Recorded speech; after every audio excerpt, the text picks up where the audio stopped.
मैं प्रिया शेट्टी, S9 समाचार में आपका स्वागत है। आइए नजर डालते हैं आज के खास सुर्खियों पर। विधान परिषद उपसभापति वसंत डावकरे का भरोसा, कांग्रेस राष्ट्रवादी के उम्मीदवार संजीव नाइक ही बनेंगे सांसद। भाविक दंड आत्महत्या मामले के आरोपियों को आज हाजिर किया गया मुलुंड कोर्ट में। आम आदमियों के समस्याओं को मुद्दा बनाकर लड़ेंगे आपके उम्मीदवार संजीव साने। कांग्रेस राष्ट्रवादी के उम्मीदवार संजीव नाइक होंगे विजय, विधान परिषद उपसभापति वसंत डावकरे ने जताया भरोसा। भारतीय राष्ट्रीय कांग्रेस और राष्ट्रवादी कांग्रेस गठबंधन कार्यकर्ता के सम्मेलन का आयोजन घटकरी रंगायतन में किया गया। इस समय मंच पर सांसद संजीव नाइक, पालक मंत्री गणेश नाइक, कांग्रेस के शहराध्यक्ष बालकृष्ण पुरनेकर, थाने मनपा विरोधी पक्ष नेता हनुमंत जगदाले, संजय बोईर, कांग्रेस नेता रविंद्र फाटक, भूतपूर्व महापौर मोहन गुप्ते, अशोक राउल आदि उपस्थित थे। नरेंद्र मोदी के प्रधानमंत्री बनने पर देश की एकता और अखंडता खतरे में पड़ जाने की बात पालक मंत्री गणेश नाइक ने कही। तो दूसरी ओर विधान परिषद उपसभापति वसंत डावकरे का कहना था, कभी ये ना बोलिए कि हम राजनीति के लिए जन्मे हैं, इसलिए सीधा साधा सपने देखने के बजाय महापौर पद, सभागृह नेता बनने के सपने देखिए। हाल ही में कलवा मुमरा फेर चुनावों में मिली जीत का यह सिलसिला आगे जारी रहते हुए आने वाले वक्त में कांग्रेस राष्ट्रवादी गठबंधन का ही महापौर बनने का विश्वास वसंत डावकरे ने व्यक्त किया। सभा के समारोह कार्यकर्ताओं को आखिर तक सावध रहने का आह्वान किया गया। दोनों ही पक्ष के आपसी मतभेद दूर करने के लिए समन्वय समिति की स्थापना भी की गई। वीडियो जर्नलिस्ट योगेश के साथ सारिका सालुंके, S9 न्यूज थाने। नाइट वुल्फ राइडर्स क्लब द्वारा 30 मार्च को होगा मनोरुग्ण बच्चों के लिए सामाजिक उपक्रम का आयोजन। आज भी लोग मनोरुग्णों को अलग नजर से देखते हैं। आज विज्ञान के क्षेत्र में हमने बड़ी कामयाबी हासिल की है, पर फिर भी लोगों की सोच पुरानी ही है। मनोरुग्ण बच्चों के बारे में भी लोगों की सोच ऐसी ही है। इसी सोच को बदलने के लिए और इन बच्चों के मासूम चेहरों पर हंसी लाने के लिए नाइट वुल्फ राइडर्स क्लब ने थाने के उपवन तालाब परिसर में विविध स्पर्धाओं का आयोजन करने का ऐलान किया है। इस स्पर्धा में मुंबई, थाने, पुणे, नासिक परिसर के 300 बाइक सवार इन बच्चों को प्रोत्साहित करने के लिए आने वाले हैं। इस कार्यक्रम में मास्क मेकिंग, डांस स्पर्धा, चित्रकला स्पर्धा आदि कार्यक्रमों का आयोजन किया जाएगा।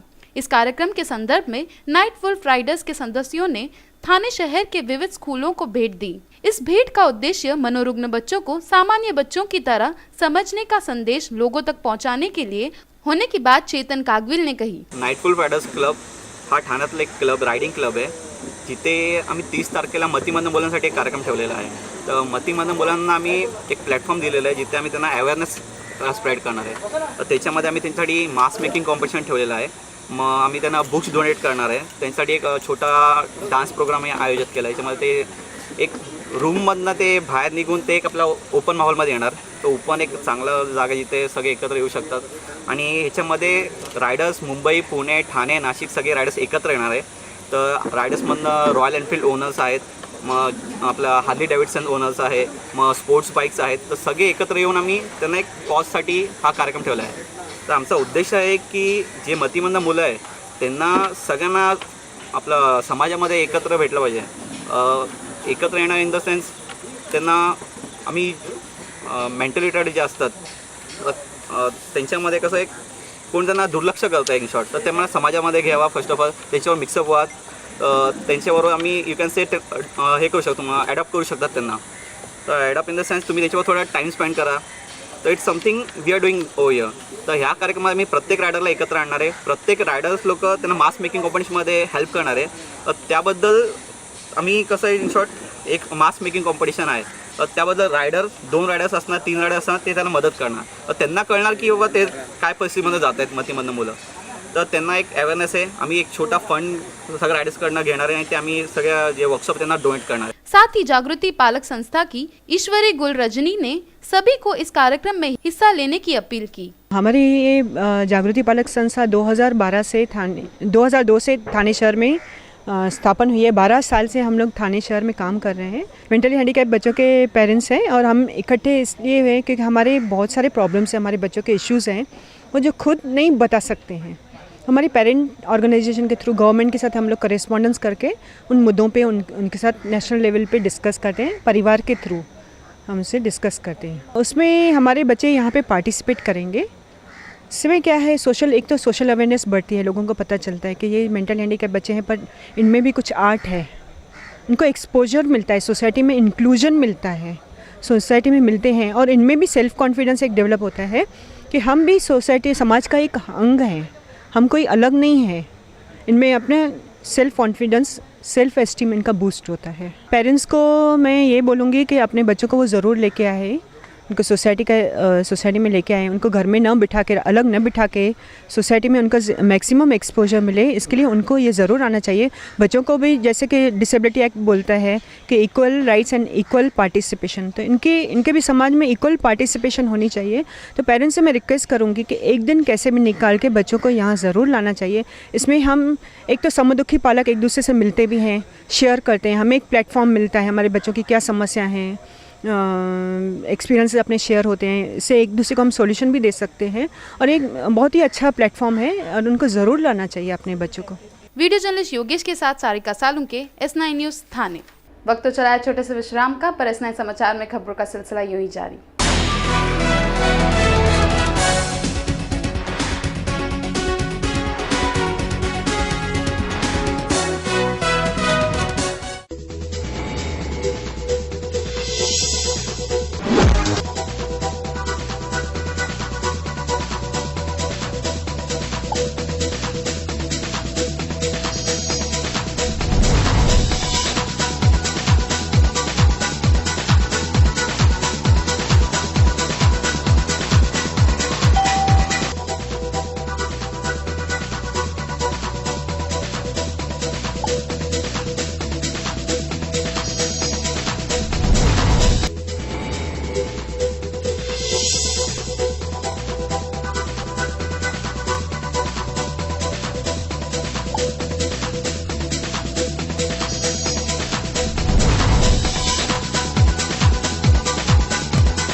ठाणे महानगरपालिका हद्दीत घर घेताय का? मग ते अनधिकृत तर नाही ना, याची खातर जमा करा। अनधिकृत घर घेणं हा विकणाऱ्यासोबत विकत घेणारा देखील तितकाच दोषी असतो। तेव्हा घराची डोळस खरेदी करा। आपली कुठे फसवणूक तर होत नाही ना?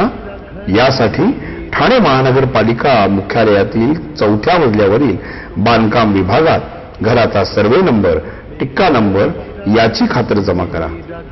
घराचं स्वप्न अवश्य करूया साकार, पण अनधिकृत घराचा नका करू कधीही विचार। अधिकृत घर म्हणजे उद्याची देखील निश्चिंती। अनधिकृत घराचे दार म्हणजे डोक्यावर कधीही तोडण्याची टांगती तलवार। जगणं तुमचं होऊ दे सुरेल गाणं, स्वच्छ सुंदर आणि अधिकृत घरांचं हसरं ठाणं।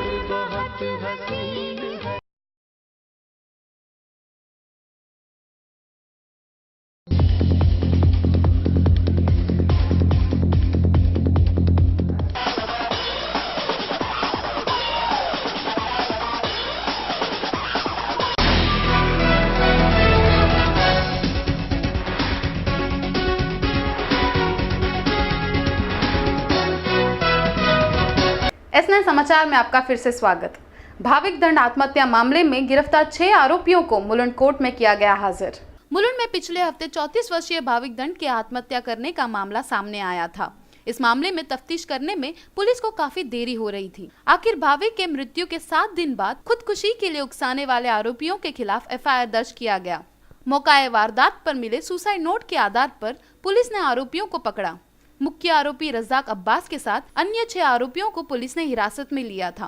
इन सभी आरोपियों को आज मुलुंड कोर्ट में हाजिर किया गया। कोर्ट में पुलिस ने और तफ्तीश करने के लिए कस्टडी की मांग की है। कर्ज दिए गए रकम जबरन वसूलने के लिए भाविक दंड के साथ मारपीट की गई थी और धमकी भी दी गई थी, जिसके दबाव में आकर भाविक दंड ने आत्महत्या की थी। 10 लाख रुपए के कर्ज पर भाविक ने 1 करोड़ रुपया ब्याज के तौर पर चुकाने के बाद भी धमकी दी जा रही थी। जिसके कारण खुदकुशी करने के फैसले की बात भाविक ने अपने सुसाइड नोट में लिखी है। Upesh Shirwadkar, S9 news, Mumbai. खराब रास्ते और बढ़ती रेल दुर्घटनाएं जैसे मुद्दों पर थाने से लोकसभा चुनाव लड़ेंगे आम आदमी पार्टी के संजीव साने। लोकसभा चुनाव का ऐलान होते ही सभी राजनीतिक दल अपने चुनाव प्रचार में लगे हैं। आम आदमी पार्टी के ठाणे के उम्मीदवार संजीव साने ने भी अपना प्रचार शुरू किया है। महाराष्ट्र की जनता ज्यादा से ज्यादा संख्या में मतदान कर अपनी राष्ट्रीय कर्तव्य पूरा करे, ऐसा आह्वान आम आदमी पार्टी ने किया। ठाणे में चुनाव प्रचार को अच्छा प्रतिसाद मिलने की बात संजीव साने ने कही। ओली से ग्रस्त नागरिकों को कुछ रकम मुआवजे के तौर पर देने की बात भी संजीव साने ने S9 से कही। ठाणे शहर का मुआयना करने के बाद खराब रास्ते, बढ़ते रेलवे अपघात और कर प्रणाली की रचना आदि समस्याओं का निवारण करने का आश्वासन संजीव साने ने दिया। ठाणे लोकसभा मतदारसंघामध्ये 6 विधानसभा मतदारसंघ आहेत आणि मी आठवड्याचे 6 दिवस प्रत्येक विधानसभा मतदारसंघाला देतोय। त्या व्यतिरिक्त रोज संध्याकाळी 5 ते 9, 9:30पर्यंत आमचे कार्यकर्ते आपापला कामधंदा नोकरी सांभाळून आल्यानंतर त्या मतदारसंघातल्या विधानसभेच्या मतदारसंघातल्या सगळ्या लोकांना हाऊस टू हाऊस पोहोचण्याचा प्रयत्न सुरू आहे आणि प्रत्यक्ष आत्तापर्यंत जे काम आहे ते लोकांना हाऊस टू हाऊस पोहोचण्याचंच झालेलं आहे आणि तोच मुख्य आधार आमच्या निवडणूक रणनीतीचा आहे। 4 मतदार समस्यांचा उल्लेख या ठिकाणी केला आहे। एक तर रेल्वेतून प्रवास करणाऱ्या नागरिकांच्या समस्या आहेत, त्या भरपूर आहेत, म्हणजे ती काही एक समस्या नाही, पण त्यातली सर्वात बिकट जी समस्या आहे की सकाळच्या क्रुशल वेळामध्ये 5 ते 11 मिनटं इतका वेटिंग पिरियड आहे। एक गाडी गेल्यानंतर दुसरी गाडी आहे, असं अनेक ठिकाणी आहे। ते वेस्टर्न रेल्वेवर आहे, सेंट्रल रेल्वेवर आहे, हार्बरवर आहे। हा टाईम फ्रेम कमी करण्याची आवश्यकता आहे, कारण लोकांना अधिक संख्येनं गाड्या पकडून आपापल्या कामावर जायची गरज आहे। तर ते कसं करता येईल ह्याचं एक नियोजन केलं पाहिजे। त्याच्याकरता बाहेर गावाहून येणाऱ्या गाड्यांचं टर्मिनल वेगळ्या ठिकाणी करता येईल का, असा एक विचार करावा लागेल या निमित्ताने, तरच ते शक्य आहे ती वेळा कमी करणं। अतिगर्दीमुळे अनेकांना सस्टेन करता येत नाही आणि त्यामुळे त्यांचा पडून मृत्यू होतो। अनेक ठिकाणी रेल्वेचे खांब जवळ आहेत, ते खांब एकमेकांना म्हणजे प्रवाशांना लागतात आणि त्यातून मृत्यू घडतात। अशा केसेसमध्ये ताबडतोबीने इन्शुरन्सचा क्लेम रेल्वेने देणं गरजेचं आहे। रोड ट्रान्सपोर्ट जो आहे त्याच्यामधले खूप प्रश्न आहेत, म्हणजे रोड मोठे करण्यापासून त्याचं नियोजन करण्यापासून या सगळ्या महापालिकांच्या ज्या बस सेवा चालतात त्याच्यामधलं एक सुसूत्रीकरण करण्याची गरज आहे। त्याच्यात भाड्यात सुसूत्रीकरण नाही, प्रत्येकाचं भाडं वेगवेगळं आहे। बसची परिस्थिती प्रत्येकाची वेगवेगळी आहे। कुठल्याच बस जेव्हा आतून चांगल्या आणि व्यवस्थित नाही आहेत, बस अत्यंत निकृष्ट दर्जाच्या वापरल्या जातात, हे सगळं तुम्हाला माहिती आहे। पण हे सगळं सुधारण्याची आवश्यकता आहे, ते कामसुद्धा महत्त्वाचं आहे। शेवटी अल्टिमेटली लोक पैसे देऊन आपापल्या कामाकरता त्या गाडीचा वापर करतात, तेव्हा त्या गाड्या नीट असणं किमान ही गरज आहे, ते काम बघणं आवश्यक आहे। हा एक भाग झाला। सोसायट्यांच्या मालकीची जमीन त्यांची स्वतःची असणं, याच्याकरता जी क्लिष्ट प्रक्रिया सरकारने केलेली आहे ती सुद्धा खूप सुलभ करण्याची आवश्यकता है। कैमरामैन योगेश के साथ सारिका सालुंके, S9 न्यूज़ ठाणे। वक्त तो चला है छोटे से विश्राम का, पर S9 समाचार में खबरों का सिलसिला यूं ही जारी।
महानगरपालिका हद्दीत घर घेताय का?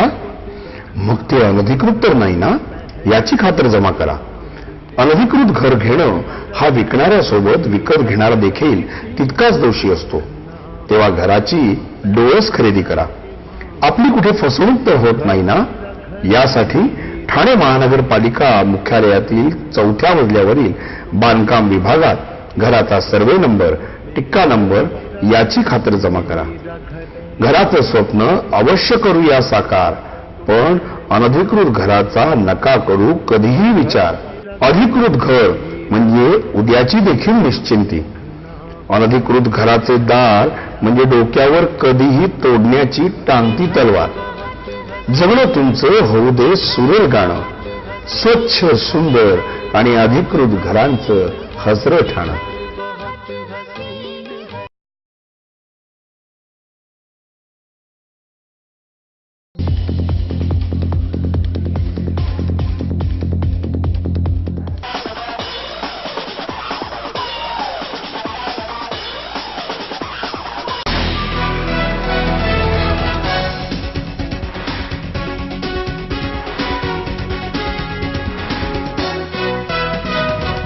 एट्रोसिटी एक्ट के तहत गुना दर्ज करने की मांग पर अनशन पर बैठे युवा कार्यकर्ता पंकज चंदन शिवे. सहायक पुलिस आयुक्त द्वारा जातिवाद और बिल्डर से मिलीभगत के कारण युवा कार्यकर्ता मुलुंड पुलिस थाने के पास अनशन पर बैठे हैं. यह अनशन युवा कार्यकर्ता के संस्थापक अध्यक्ष पंकज चंदन शिवे अपने ऊपर हुए मानसिक हानि और पुलिस के सहायक आयुक्त द्वारा दोहरा मापदंड अपनाने के कारण आयोजित किया गया था. माजरा कुछ ऐसा है कि 10 सितंबर 2013 को पंकज चंदन शिवे मुलुंड में होने वाले अवैध निर्माण के खिलाफ अनशन पर बैठे थे, जिस पर पुलिस ने उचित कदम उठाते हुए बहुत से अवैध निर्माण पर रोक लगाई, परंतु बिल्डर प्रकाश भानुशाली के आपसी मिली भगत के कारण पंकज पर ही फिरौती मांगने का झूठा मामला दर्ज किया गया. एक्चुअली आमरण अनशन के लिए हम यहाँ पे बैठा है. हम असिस्टेंट कमिश्नर जो है मुलुंड के वसंत तांजने जी, उनके खिलाफ आंदोलन कर रहे हैं, आमरण अनशन कर रहे हैं, ताकि पिछले 5 सितंबर 2013 को हमने इलीगल कंस्ट्रक्शन के लिए महानगर पालिका के खिलाफ अनशन किया था. वो अनशन जब हो रहा था तब अनशन होने के बाद कार्रवाई बीएमसी की शुरू हो गई. बीएमसी की कार्रवाई शुरू होने के बाद डेमोलिशन शुरू हो गए. तो मैंने जिन जिन लोगों के खिलाफ कंप्लेंट की थी उसी में से एक कंप्लेनर ने जीवाजीराव जाधव तात्कालीन सीनियर पीआई थे, उनके साथ आर्थिक लेन देन करके मेरे ऊपर झूठी खंडनी की केस डाली. मैंने उनको बार बार कहा कि सर मेरा आपके पास उनके पास एविडेंस नहीं है. मैंने उनको कुछ भी कॉल नहीं किया, कुछ नहीं. आप मेरा मोबाइल का टावर लोकेशन चेक करो, उनका मोबाइल का टावर लोकेशन चेक करो, और जो 2 आई विटनेस झूठे उन्होंने खड़े किए उनका भी मोबाइल का टावर लोकेशन चेक करो. आपके सामने सत्यता आ जाएगी. तो भी अभी आर्थिक लेन देन होने की वजह से जीवाजीराव जाधव जी ने कुछ भी नहीं कहा.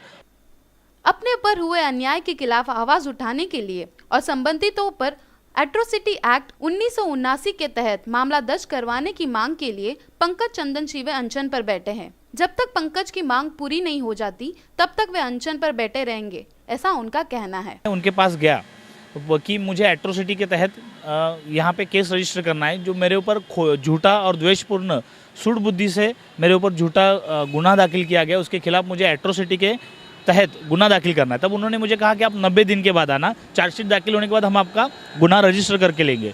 और जब मैं 90 दिन के बाद इनको एप्लीकेशन कर रहा हूँ तो इनकी तरफ से कोई भी है नहीं. मतलब जब एट्रोसिटी का मामला इतना गंभीर स्वरूप का मामला होने के बावजूद भी पुलिस की तरफ से कोई एक्शन नहीं हो रही, केस रजिस्टर नहीं हो रहा है. वीडियो जर्नलिस्ट रुपेश के साथ प्रिया शेट्टी, S9 न्यूज़, मुंबई. केंद्रीय कर्मचारियों के लिए कार्यालय से सोशल वेबसाइट इस्तेमाल पर पाबंदी. दिल्ली उच्च न्यायालय का यह फैसला होगा जल्द लागू. बुधवार को दिल्ली उच्च न्यायालय ने दिए एक फैसले की वजह से अब से केंद्रीय कर्मचारी अपने कार्यालयीन कंप्यूटरों पर जीमेल, फेसबुक, ट्विटर जैसे साइट का इस्तेमाल नहीं कर सकेंगे. सरकारी कर्मचारियों द्वारा किसी भी तरह की सोशल नेटवर्किंग साइट का इस्तेमाल किए जाने की पाबंदी जल्द ही लागू होने वाली है.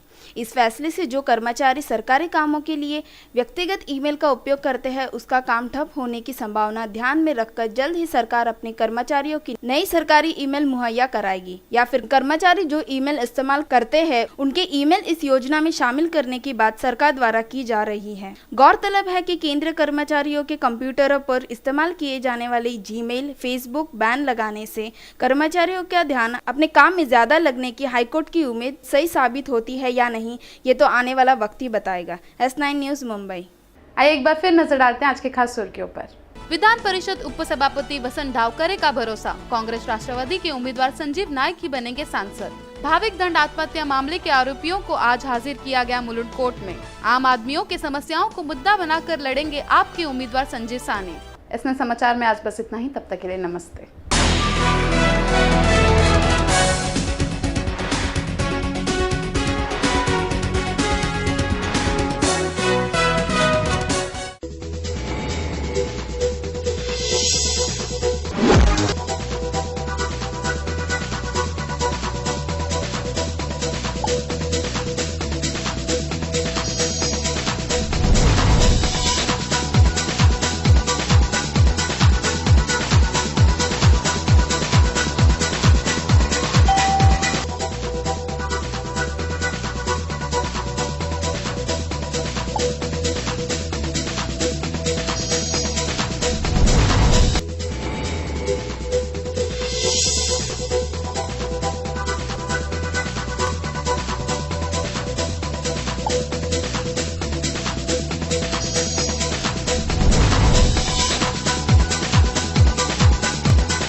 ठाणे महानगरपालिका हद्दीत घर घेताय का? मग ते अनधिकृत तर नाही ना, याची खातर जमा करा. अनधिकृत घर घेणं हा विकणाऱ्यासोबत विकत घेणारा देखील तितकाच दोषी असतो. तेव्हा घराची डोळस खरेदी करा. आपली कुठे फसवणूक तर होत नाही ना, यासाठी ठाणे महानगरपालिका मुख्यालयातील 4थ्या मजल्यावरील बांधकाम विभागात घराचा सर्वे नंबर, टिक्का नंबर याची खातर जमा करा. घराचं स्वप्न अवश्य करूया साकार, पण अनधिकृत घराचा नका करू कधीही विचार. अधिकृत घर म्हणजे उद्याची देखील निश्चिंती. अनधिकृत घराचे दार म्हणजे डोक्यावर कधीही तोडण्याची टांगती तलवार. जगणं तुमचं होऊ दे सुरेल गाणं, स्वच्छ सुंदर आणि अधिकृत घरांचं हसरं ठाणं.